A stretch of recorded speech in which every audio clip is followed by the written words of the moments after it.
മത്സരം കളറാക്കി ഇതാ പ്രധാന വേദിയായ നിളയിലേക്ക് നമ്മൾ ഞെരളത്ത് ഹരിഗോവിന്ദൻ എന്ന അതുല്യനായ കലാകാരനുമായി പ്രവേശിക്കുകയാണ്. ഇത്രയും ആവേശത്തോടെ ഒരു കലോത്സവ വേദിയിലേക്ക് പണ്ടുപോയ ഒരു ഓർമ്മയുണ്ടോ? പണ്ടത്തെ കലോത്സവം ഞാൻ സ്കൂളിൽ ആള് തികയാണ്ട് വരുമ്പോൾ മാത്രം സംഘത്തിൽ എന്നെ ചേർക്കപ്പെട്ടിരുന്ന ഒരാളാണ് ഞാൻ. അന്ന് ഏതായിരുന്നു ഐറ്റം? അന്ന് അങ്ങനെയൊന്നുമില്ല. എവിടെയാണ് ആള് തികയാത്ത അവിടെ എന്നെ പിടിച്ചു വെക്കും.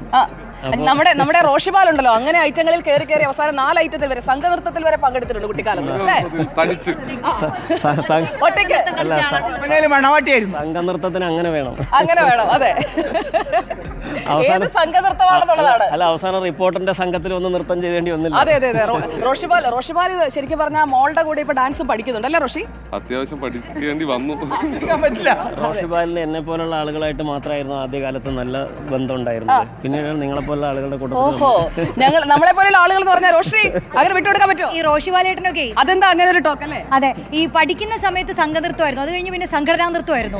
അങ്ങനെ എല്ലാ നൃത്തങ്ങളും പരിചരിച്ചിട്ടുള്ള ഒരാളാണ് റോഷിപാലേട്ടൻ. നമ്മൾ ഓരോരുത്തരും അങ്ങനെ. ഇപ്പൊ സുജയ നോക്കി, ഈ വേദി തന്നെ ഇപ്പൊ ഉണരുവാണ്. ഓരോ 25 വേദി നമ്മൾ ഉണർത്തുകയാണ്. നമ്മൾ ഇതോടെ നമുക്കൊരു ഉണർത്ത് പാട്ടിലേക്ക് കൂടി പോയാലോ? റെഡി അല്ലേ? ഞാൻ ഉണർത്തി.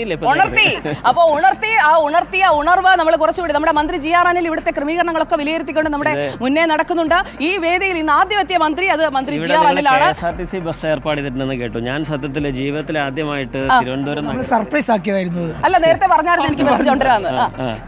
അല്ല, ജീവിതത്തിൽ ആദ്യമായിട്ട് തിരുവനന്തപുരം നഗരത്തിൽ ഇടയ്ക്ക് തോളിലിടുന്നത് ഇതുപോലെ ഒരു ട്രക്കിനകത്താണ്. അത് തൈക്കാട് മുതൽ നമ്മുടെ ആർക്കൈവ്സിൽ ആ ചിത്രമുണ്ട്. ക്രിസ്റ്റി, നമുക്ക് ആർക്കൈവ്സിൽ നിന്ന് അദ്ദേഹത്തിന്റെ ആ പഴയ മെലിഞ്ഞ ബാലനെ അല്ലേ? ഇപ്പൊ വലിയ തടിയൊന്നുമില്ല. അപ്പോൾ അതൊരു ട്രക്കിനകത്തായിരുന്നു.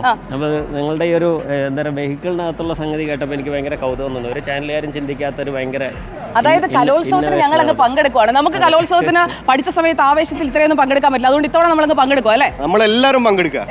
ഷഹബാസിന്റെ ഐറ്റത്തിന് ഇപ്പോഴും മത്സരം. അതായത് ഇവരുടെയൊക്കെ ഐറ്റങ്ങൾ അല്ല, ആ ഐറ്റം ഇന്നലെ രാത്രി വിളിച്ചിട്ടായിരുന്നു. അപ്പോൾ നമ്മുടെ ശരിക്കുള്ള കലാതാരങ്ങളാണ് ഇവരെല്ലാവരും. ഇവരുടെയൊക്കെ ഐറ്റങ്ങൾ ഏതാണ് എന്നുള്ളത് കൂടി നമ്മൾ ഡിസ്പ്ലേ ചെയ്യുന്നുണ്ട്.